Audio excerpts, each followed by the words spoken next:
আসসালামু আলাইকুম। আমি উত্তরবঙ্গে মেয়ে রেশমা বলছি নওগাঁ থেকে।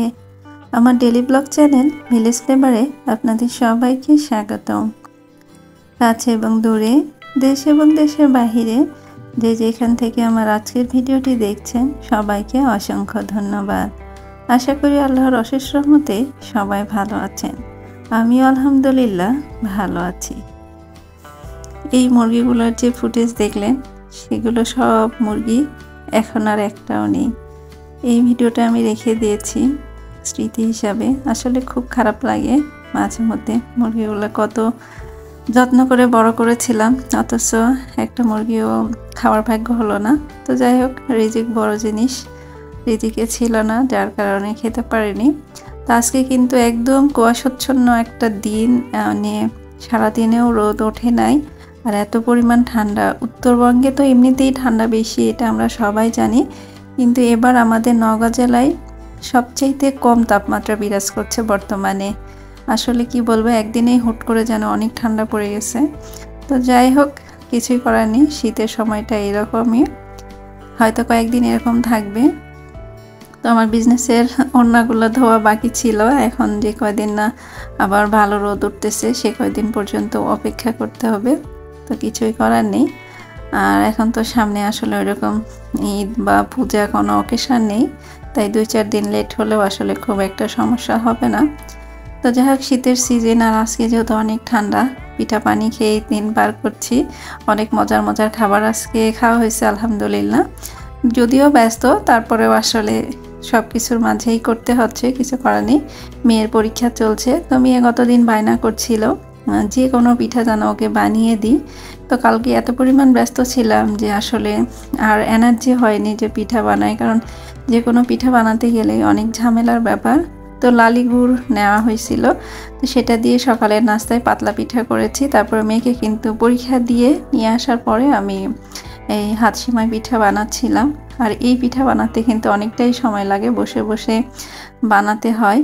তো যাই হোক, কষ্ট হলেও পিঠার টেস্ট আলহামদুলিল্লাহ এটা অনেক ভালো লাগে। তো এই যে আমি খুবই অল্প পরিমাণ করে বানিয়েছি, কারণ যেহেতু একা বানানো, এই পিঠাটা আসলে কয়েকজন মিলে বানালে খুব দ্রুত হয় আর গল্পে গল্পে অনেকটা পিঠা বানানো যায়।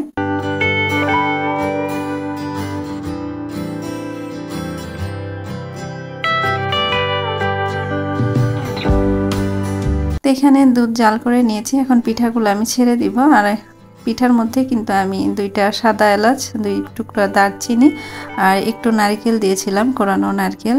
তো ভালোভাবে জাল করে নেওয়ার পরে তারপরে আমি পিঠাগুলো দিচ্ছি, আর একটা বলক উঠিয়েই আমি চুলাটা অফ করে দিব। আর একদম যে গরম ভাবটা থাকবে ওইটা বের হয়ে যাওয়ার পরে আমি লালি গুড়টা মিক্সড করব। আর ভিডিওর এই পর্যায়ে আমার ভাই আপুদের কাছ থেকে সেই পুরনো রিকোয়েস্টটাই করছি, আমার ভিডিও এখন পর্যন্ত যারা দেখছেন একটি লাইক দিতে ভুলে গিয়েছেন, প্লিজ একটি লাইক দিয়ে পুরো ভিডিওটি কন্টিনিউ করবেন। আর যারা অলরেডি আমার চ্যানেলটি সাবস্ক্রাইব করে আমার ভিডিওতে লাইক কমেন্ট করে আমাকে সাপোর্ট করে যাচ্ছেন, তাদেরকে অসংখ্য অসংখ্য ধন্যবাদ। আর যারা এখনও করেনি তাদের প্রতি আশা রাখছি, আমার ভিডিওর কোথাও কোনো অংশ যদি ভালো লেগে যায় তাহলে আমার চ্যানেলটি সাবস্ক্রাইব করে দিবেন। এখানে আমি কিছু ধনেপাতা নিয়ে আসছিলাম, সেটা ভালো করে বেছে পরিষ্কার করে নিচ্ছি।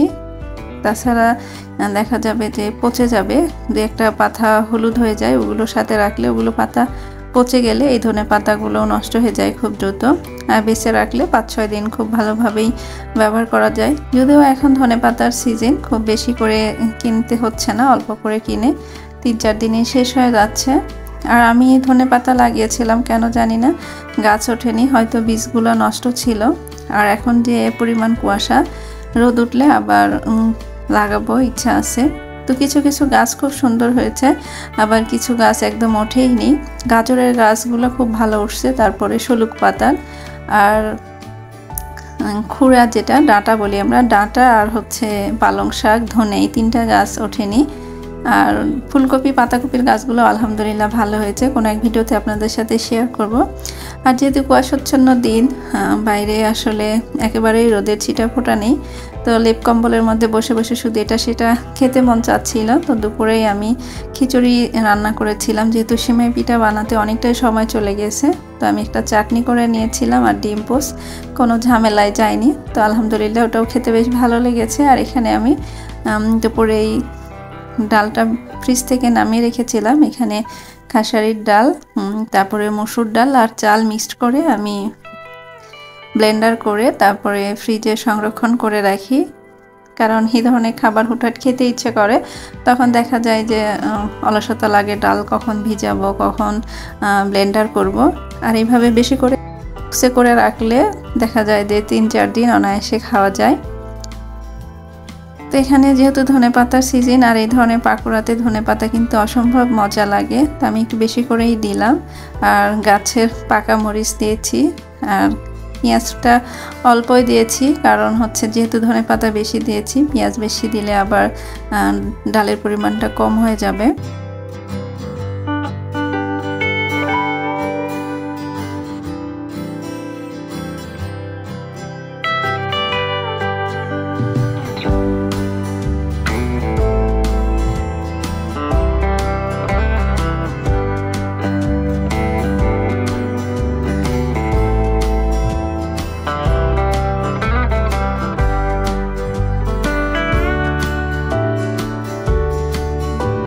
এখন কিন্তু সব বাচ্চাদেরই পরীক্ষা চলছে, তাই বাচ্চা মায়েরাও অনেক বেশি ব্যস্ত আছি আমরা।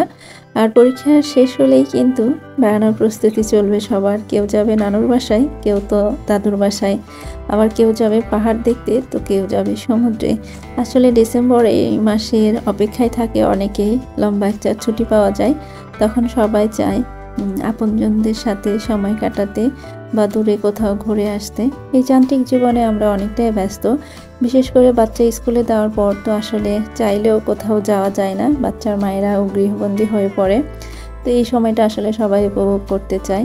তো সবার ঘোরাফেরা ভালোভাবে কাটুক সেই দোয়া করি। যদিও আমি আমার সব আত্মীয় স্বজনের কাছেই থাকি, এখন শ্বশুরবাড়িও অনেকটা কাছে, ঢাকা থেকে আসার পর এরকম হয় না। তবে এখন অনেক আত্মীয় স্বজনের বাসায় যাওয়ার চেষ্টা করি বছরে একবার, যেগুলো বিয়ের পর একেবারেই যাওয়া হতো না। তখন তো ঢাকায় থাকতাম, শ্বশুরবাড়ি আর মায়ের বাড়ি ঘোরাঘুরির জায়গা ছিল। যেহেতু এখন মায়ের বাড়ির কাছে থাকি, শ্বশুরবাড়িও খুব একটা দূরে না, তাই চেষ্টা করি যেসব আত্মীয় স্বজনের বাসায় দেখা যায় 8 বছর 6 বছর হলো যাওয়া হয় না, সেগুলোতে একবার করে ঘুরে আসা। তো আমি চুলায় চাটা বসিয়ে দিয়ে তারপরে টেবিলে নাস্তা রাখছিলাম, কারণ এদিকে নাস্তা করতে করতে চা বেশ ভালোভাবে জাল হয়ে যাবে। আর চাটা আগে নিয়ে আসলে দেখা যেত নাস্তা করতে করতে ঠান্ডা হয়ে যেত, তখন খেতে আর ভালো লাগতো না ঠান্ডা চা। তো এখানে এই যে হাতে যে সিমাই বানিয়েছিলাম সেটা আর পাকোড়া, তো দুটাই খুবই মজা হয়েছিল। আর আমি যে কোনো জিনিস যখন দুধে রান্না করি সেটা একেবারেই দুধ দিয়েই করার চেষ্টা করি, কারণ সেখানে কোনো পানি ইউজ করলে আমার কাছে ভালো লাগে না। সেটা সেমাই হোক, সুজি হোক বা কোনো ধরনের পিঠা, দুধের জিনিস একদম দুধেই করার চেষ্টা করি। আর আমি এখানে লালি গুড়টা ইউজ করেছিলাম, সেখানেও 1 ফোঁটা পানি দিইনি। তো পিঠার টেস্ট, কালার এবং ফ্লেভার দুটাই অসম্ভব মজা ছিল। তো মেয়ের বাবা পিঠাটা একটু টেস্ট করে দেখলো কেমন হয়েছে, তো তারপরে বলছে যে পিঠা পরে খাবো, আগে পেঁয়াজও খেয়ে নেই।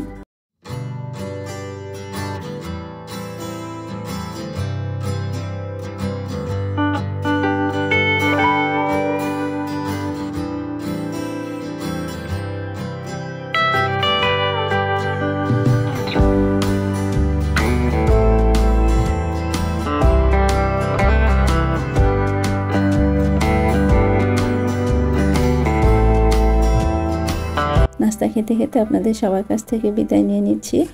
সবাই ভালো থাকবেন, সুস্থ থাকবেন। আল্লাহ হাফিজ, আসসালামু আলাইকুম।